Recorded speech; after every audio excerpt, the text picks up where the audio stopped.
Some time ago I made a video about Peter Pilz in German, and some of you wondered what I was talking about. By the way, I opened up a German channel, Das Frettchen, to not bother non-German speakers with my German videos, so subscribe, meine Freunde! So it's quite interesting what's going on right now in Austria. You see, to understand what's going on, there are some things to clarify. First, our political system is different. We use a proportional voting system, which means that when a party achieves 5% of the votes, they get 5% of the seats. This leads to a lot of parties and complicated governments consisting out of more than one party, which seems to be kind of exotic for some Americans. The thing is, we have a minimum requirement, so if you have just 1% of the votes, well, bad luck, that's not enough. With this system you end up normally with 10 parties or so, while 2 of them might have combined more than 50% of the seats. That's quite normal over here. One of the smaller parties is the Green Party in Austria, and in the beginning they were so little that they had no chance whatsoever to become relevant, so they fused with another movement, the Alternatives. In essence, the Greens are environmentalists, most of them out of the middle class, socially interested, but not really far left. There is also a proportion of far-right Greens around, coming from the Blut und Boden, blood and soil movement, which is at least in parts old-school Nazism. The Alternatives, on the other hand, are self-proclaimed minorities, Marxists, communists, and so on. Anyway, they pulled on one string and got into the parliament. I guess I don't have to say that they fought non-stop internally. Well, in the end, the Alternatives won and kicked all the non-Marxists out, and more or less all of the men too. The Greens in Austria are right now in essence the Communist Party, although we have already a Communist Party, but they have very little success, to say the least. However, every year they went deeper into Marxism and especially into hard feminism, to a point where very competent and prominent men were kicked out and replaced by unknown women with the charisma of a school table.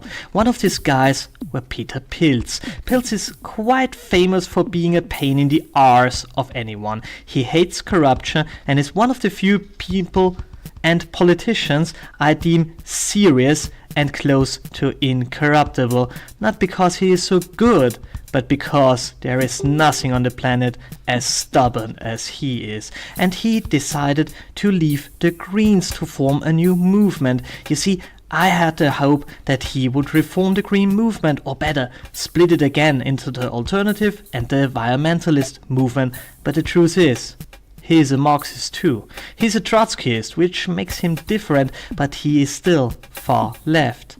And he don't like Islam because he is one of the few who understands that Islam is a right movement and therefore not really a possible ally. But that's about it. And here starts the things to become really interesting.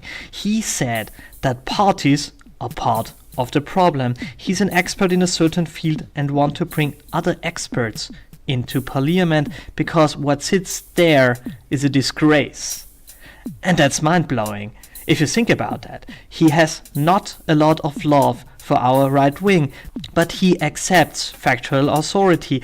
The movement can bring experts to bear without the need to compromise because they are in the same party.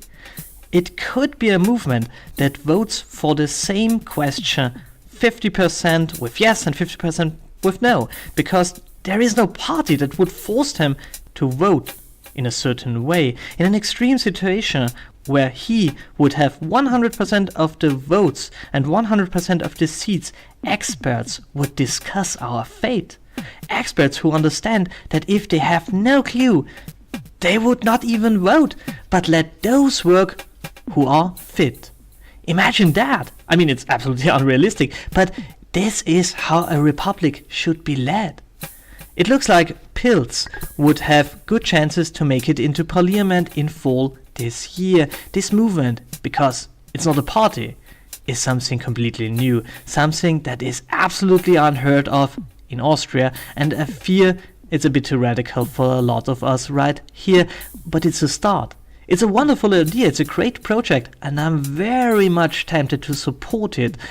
But for the moment, I have to observe where this is going and who are the candidates will become, because if all the experts end up to be Marxists as well, my support would pretty fast change to hard opposition. But let's give him the benefit of the doubt here and hope for the best.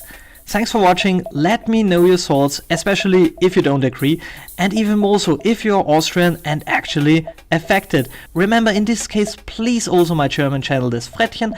Like, share and subscribe, and have a wonderful time.